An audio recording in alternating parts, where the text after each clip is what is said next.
Kula nuwun sedulur sugeng pepanggihan malih kalian kula Tubagus Purnama.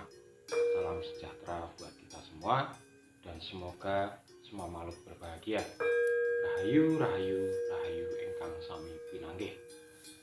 Sedulur, tidak bisa kita pungkiri bahwa sekarang kelas-kelas Kundalini, pembangkitan energi Kundalini sudah terbuka dan sangat diminati oleh masyarakat.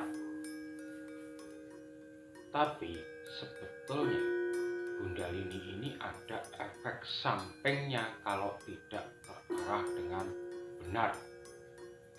Ketika energi Kundalini terbuka dan kita tidak bisa mengontrolnya, maka yang terjadi adalah kita terkena sindrom Kundalini. Apa itu sindrom Kundalini? Nanti kita bahas di video. Kemudian Kundalini ini kenapa sekarang banyak diminati? Karena rata-rata orang yang telah mencapai pencerahan itu energi Kundalininya aktif. Dan yang perlu diingat bahwa Kundalini itu setiap orang punya, baik itu wanita, baik itu pria, baik itu anak kecil, baik itu orang dewasa sampai ke orang tua. Tapi terkadang kita tidak menyadarinya bahwa kita punya energi dasar. Nah, ini adalah energi dasar dari manusia yang letaknya di tulang ekor naik sedikit, itu energi dasar. Contohnya, ketika seseorang kondisi terdesak, misalnya seorang pencuri dikejar oleh massa, dia akan larinya secepat kilat padahal dia bukan pelari. Nah, kenapa seperti itu? Karena ada energi dasar yang mendorong. Kemudian ketika kita takut dengan anjing, dikejar anjing bisa melompat tembok yang tinggi, itu juga energi dasar. Nah, makanya sekarang banyak berlomba-lomba untuk mengaktifkan energi dasar, jadi sehingga tidak perlu bekerja keras atau tidak perlu terdesak, baru energi dasar itu keluar. Karena pentingnya energi dasar ini untuk keseimbangan dan keselarasan tubuh. Juga yang terpenting untuk membersihkan cakra-cakra kita, terutama 7 cakra mayor yang berada di dalam diri manusia. Maka dari itu, yuk kita simak videonya.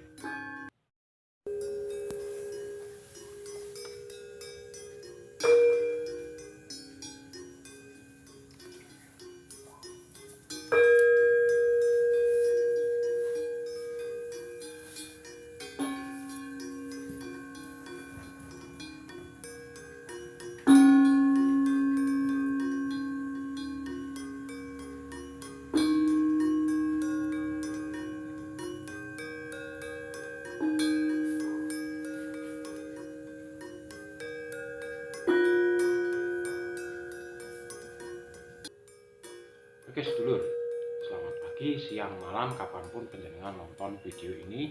Terima kasih sudah mendukung channel ini dengan like, subscribe, dan komen. Tanpa dukungan panjenengan, channel ini tidak akan dapat berkembang. Baik, kali ini kita bahas tentang Kundalini. Kundalini ini energi dasar setiap manusia. Dan alirannya itu melalui 3 aliran nadi. Yang pertama itu Susuma nadi, itu langsung dari tulang belakang ke atas sampai ke kepala. Nah, Susuma nadi ini adalah alur dari cakra. Lalu yang kedua melalui Ida nadi. Ida nadi itu arahnya berputar seperti huruf S,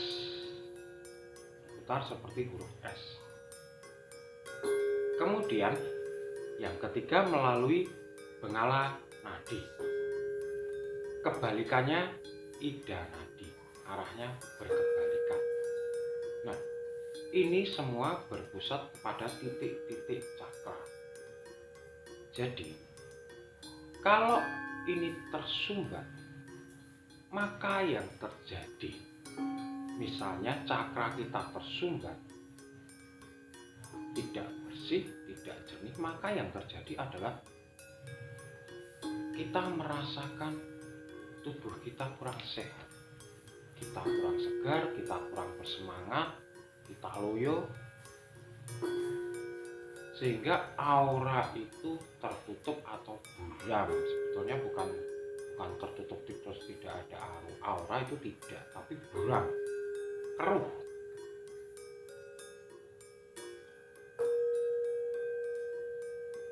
Nah, kemudian kalau misalnya energi Kundalini ini tidak aktif, apa yang sering dirasakan oleh seseorang ketika energi Kundalini ini tidak aktif? Ketika energi ini tidak aktif, maka yang terjadi adalah, pertama, orang akan sering merasakan aliran nafas yang aliran panas dan dingin yang sangat tidak nyaman. Kadang kita merasakan panas, kadang kita merasakan dingin, dengan membuat tidak nyaman. Nah, ini tandanya ketika energi Kundalini belum aktif. Lalu yang kedua, kita sering merasakan sakit, tapi di tempat tertentu dan berpindah-pindah, misalnya di punggung, tiba-tiba sakit, kemudian 1 jam kemudian pindah ke punggung kanan, pindah ke perut, pindah ke dada. Nah, seperti ini simbolnya bahwa Kundalini panjenengan tidak aktif. Kemudian yang ketiga, panjenengan merasakan sakit yang lama tapi didiagnosa kedokteran tidak terdeteksi.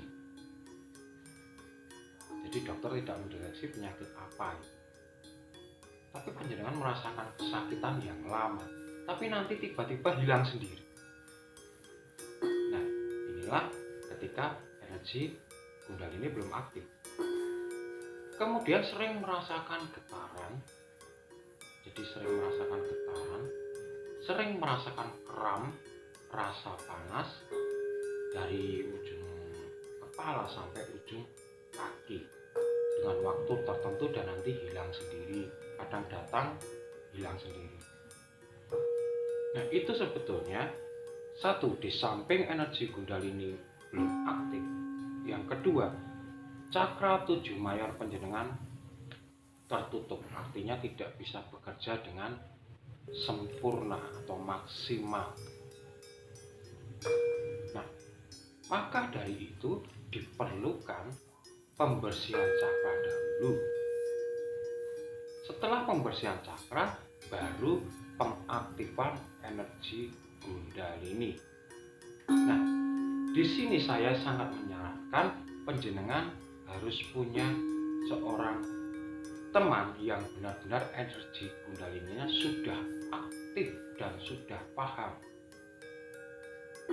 tentang master Kundalini dan energi Kundalini. Banyak sekarang master-master energi Kundalini. Hanya sayangnya master energi Kundalini ini hanya membangkitkan energi Kundalini tanpa melihat apakah 7 cakra mayornya itu sudah bersih, sehingga nanti untuk aliran jalan energi Kundalini ini bisa lancar. Karena kalau tidak akan berbahaya. Nah, itu yang pertama poinnya.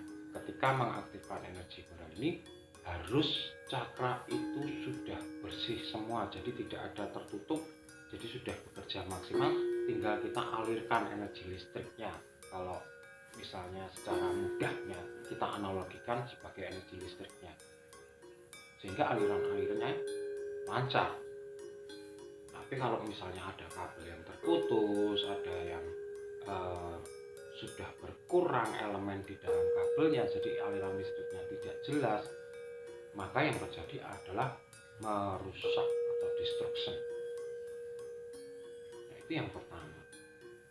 Kemudian disarankan kalau mau mengaktifkan energi, panjenengan harus mencari master yang benar-benar menjaga, jadi memastikan bahwa panjenengan baik-baik saja.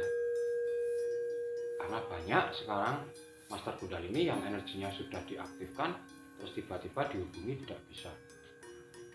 Artinya mereka hanya mengejar duit, membuka seminar, buka Kundalini, selesai tinggal, bahkan dihubungi tidak bisa. Dan itu sangat tidak bisa dipertanggungjawabkan dan panjenengan nanti yang akan susah. Itu poin kedua. Kemudian poin ketiga yang wajib sekali ketika panjenengan ingin membuka energi Kundalini, orangnya harus sudah punya kesadaran murni. Jadi mungkin panjenengan sudah merasakan tumbuhnya kesadaran murni secara alami atau mungkin dengan guru, itu mau belajar mengaktifkan energi Kundalini. Karena kalau belum, maka panjenengan tidak akan bisa mengontrol energi Kundalini ini, dan justru nanti panjenengan akan membawa petaka bagi panjenengan sendiri. Jadi menurut saya kalau master Kundalini yang baik adalah memberikan pendidikan moral dulu supaya tercerahkan, supaya mempunyai kesadaran murni, kemudian membersihkan cakra, baru mengaktifkan energi Kundalini. Nah, seandainya kalau tiga hal yang di atas ini belum terpenuhi, tapi kita sudah mengaktifkan energi Kundalini, yang terjadi apa? Nah, ini saya berikan banyak sekali nanti permasalahan yang akan terjadi. Contohnya, yang pertama, aliran panas dan dingin dan sangat tidak nyaman seperti yang di atas tadi. Kemudian yang kedua, sakit tertentu dan berpindah-pindah. Nah, yang ketiga, sakit tetapi tidak terdeteksi medis. Yang keempat, getaran atau kram atau hawa panas tertentu, kadang di perut sampai ke kaki. Yang kelima, bisa merasakan insomnia atau susah tidur dalam jangka waktu yang lama, misalnya 3 hari, 4 hari. Kemudian detak jantung meningkat, itu yang keenam. Kemudian yang ketujuh, merasakan depresi, merasakan lemas, kewalahan oleh sesuatu tapi kita tidak tahu apa yang menyebabkan ini. Seperti kebingungan, kecemasan, tapi kita tidak tahu apa yang membuat cemas. Kemudian yang jelas kedelapan adalah konsentrasi kita menurun, daya konsentrasi kita menurun, kita sering tidak fokus terhadap pekerjaan ataupun terhadap sesuatu yang kita kerjakan pada saat itu. Kemudian yang jelas kita sering merasakan hampa, kekosongan, sering mendengarkan suara yang melengking tinggi.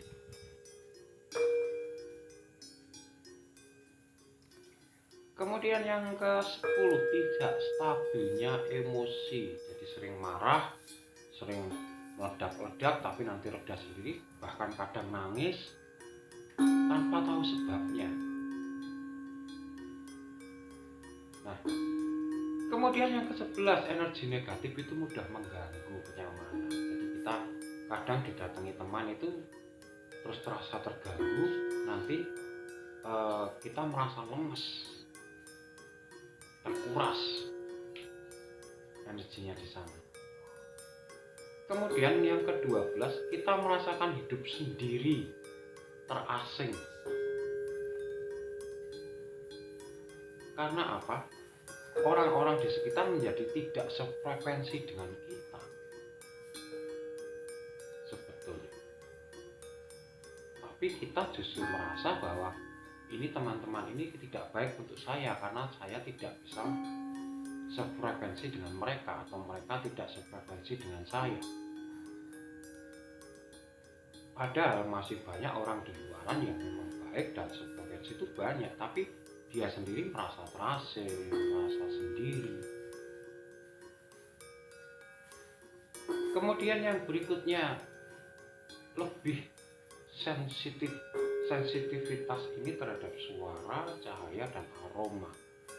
Tiba-tiba mencium aroma tertentu, tiba-tiba melihat cahaya tertentu, tiba-tiba melihat gambaran gaib, tiba-tiba mendengarkan suara tertentu. Nah, ini semakin sensitif. Nah, kemudian merasa dunia ini sekarang sudah terlalu bising sekali. Jadi dengar suara yang ramai sedikit, rasanya sudah tersakiti.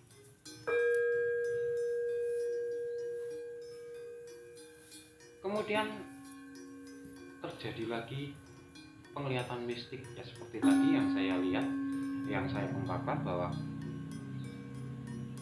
dia akan merasakan melihat gambaran-gambaran tertentu karena penglihatan mistiknya aktif tapi tidak bisa dikontrol.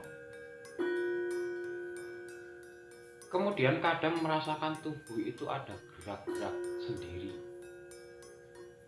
ada gerakan-gerakan sendiri yang kita tidak bisa mengontrolnya. Ya, seperti aliran, seperti ada yang mengalir di dalam tubuh. Nah, yang paling parah itu kadang kita merasa tertawa sendiri padahal tidak tahu itu lucunya di mana, tapi ketawa sendiri, pengen ketawa sendiri. Nah, ini akan menjadi bumerang ketika di tempat ramai, tahu-tahu ketawa sendiri. Nah, kemudian ada gejolak yang aneh dan hidup menjadi tidak tenang, serba cemas, kok inginannya terlalu tinggi.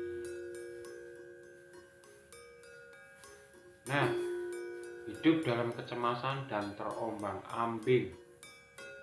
Tapi yang paling parah lur di antara semua tadi adalah nafsu kebinatangannya meningkat. Bisa sampai ke hyperseks, bisa tega dengan teman.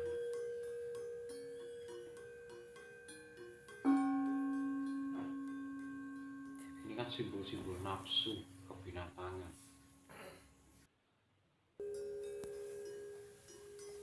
Kemudian yang terakhir, trauma masa lalu itu seakan-akan mudah muncul. Misalnya dulu pernah disakiti dengan A, maka muncul kembali. Sehingga fisik dan emosi tidak terkontrol dan hasilnya sakit. Nah, inilah yang disebut sindrom Kundalini. Jadi tanda-tanda tadi di atas itu adalah sindrom Kundalini. Karena Kundalininya tidak naik ke atas tapi turun ke bawah, dari perut ke bawah. Jadi yang tertekan adalah area bawah, sehingga nafsu kebinatangan, kecemasan, ketakutan, emosional atau hormon adrenalinnya yang tertekan.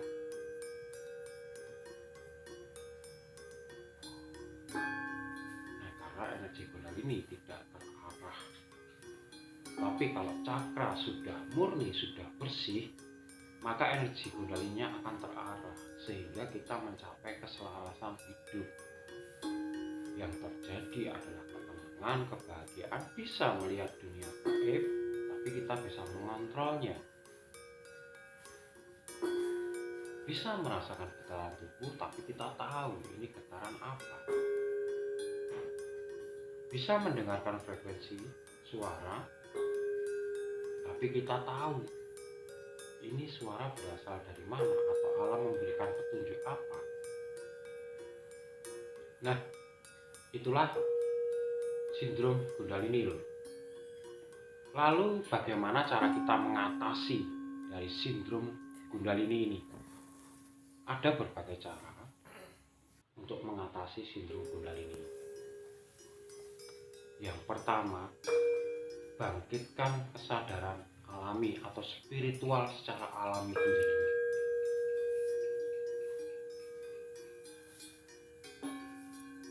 Karena dengan spiritual tadi, penjenengan akan bisa mengontrol energi Kundalini yang aktif.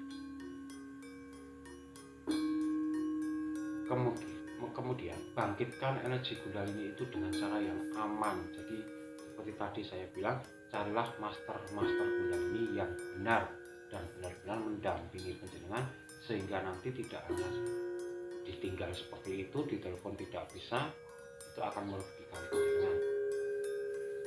Cari teman yang benar-benar tahu tentang cakra, dan cari seorang master yang benar-benar tahu tentang moral dan spiritual. Kemudian berlatihlah yoga atau meditasi, dan berlatihlah atau mempelajarilah moral yang baik. Kemudian yang jelas, jagalah tubuh dalam kondisi sehat dan rutinlah berolahraga. Kalau usia muda ya 2 jam sehari, kalau sudah sepuh ya setengah jam lah paling tidak untuk olahraga beratnya. Nah, kemudian sering-seringlah mandi di air laut atau air garam kalau kita memang jauh dari laut. Fungsinya apa? Untuk membersihkan. Air laut itu penetralisir yang paling bagus. Makanya setidaknya kalau tidak mandi berenang di pantai, ya celupkanlah air sedikit di air laut buat cuci muka, lalu jalan-jalan di pinggir laut. Itu sudah terserap, nanti energi negatif atau cakra-cakra yang tertutup itu sudah lebur, direduksi oleh air laut. Kalau tidak ada air laut, ya pakai air dikasih garam kasar, atau kalau orang Jawa bilang garam berasak. Maka dari itu jangan dianggap mistik dulu kalau leluhur kita dulu senang ke laut, karena tujuannya itu sebetulnya untuk pemurnian diri. Saya kasih tahu loh, bukan untuk cari pesugihan. Nah, yang mencari pesugihan itu yang memelesetkan, jadi unsurnya mistik. Kalau dulu leluhur kita itu ke laut itu untuk memurnikan diri agar bersih. Nah, kemudian sering-seringlah di alam bebas atau healing atau grounding. Grounding itu merasakan alam. Nah, ini terutama ya lur, terutama seperti di video saya sebelumnya, kalau bisa tanpa alas kaki, jalan-jalan biar merasakan tanah. Karena itu penting, itu untuk grounding, keseimbangan tubuh penjenengan. Tanah akan mereduksi energi negatif penjenengan, lalu memberikan energi positifnya kepada diri penjenengan. Nah, kemudian segalanya pekerjaan itu harus mindfulness, jadi penjenengan harus ada di dalam saat itu tanpa gangguan apapun. Jadi kalau misalnya sedang bekerja di kantor, ya udah bekerja saja, nggak usah mikir di rumah gimana. Sudah semua lepaskan, ada yang mengatur, sudah ada skematisnya, sistematisnya. Kemudian detox HP. Nah, ini penting loh. Penting loh. Sekali waktu itu tinggalkan HP agar pikiran panjenengan itu jernih, tidak terganggu terus di saat maraknya semua informasi-informasi yang tidak jelas, tidak ada filternya, panjenengan masuk semua ke rekam, maka akan menjadi sampah di pikiran dan penuh. Kalau sudah penuh, mendorong ke bawah, suara hati yang murni panjenengan tidak akan terdengar. Itu dari segi pikiran. Yang kedua, frekuensi HP itu tidak seimbang dengan frekuensi badan, apalagi HP yang sering ditaruh di kantong ini. Hati-hati, bisa merusak frekuensi kita. Nanti kalau frekuensi kita rusak, maka timbulnya ketidaktenangan, ketidaknyamanan, kita sakit. Itu sudah pasti.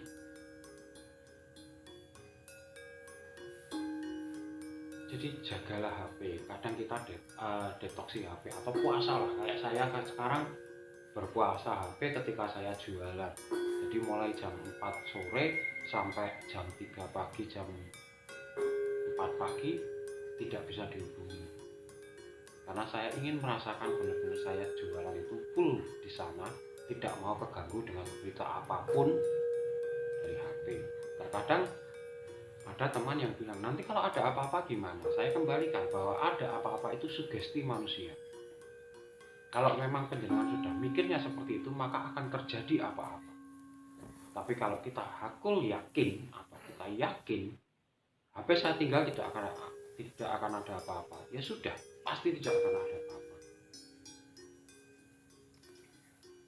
Dan seandainya ada apa-apa, nanti bisa teratasi. Nah, seperti itu lur. Terus kemudian yang terakhir, curhatlah dengan teman yang panjenengan percaya, karena itu salah satu jalan mengurangi beban panjenengan. Dan bagi teman curhat, ingat panjenengan sebagai tempat curhatan, bukan sebagai hakim. Jadi tidak perlu menghakimi, hanya mendengar dan mengamati, memberikan solusi jika itu diperlukan. Baik sedulur, semoga yang sedikit ini bisa mencerahkan jenengan, bisa menambah pengetahuan jenengan. Jadi di era kebangkitan spiritual Nusantara ini, berhati-hatilah memilih guru, berhati-hatilah memilih teman agar tidak salah jalan. Demikian, kalau ada salah kata saya mohon maaf yang sebesar-besarnya. Dan akhir kata dari saya, rahayu, rahayu, rahayu, matur nuwun.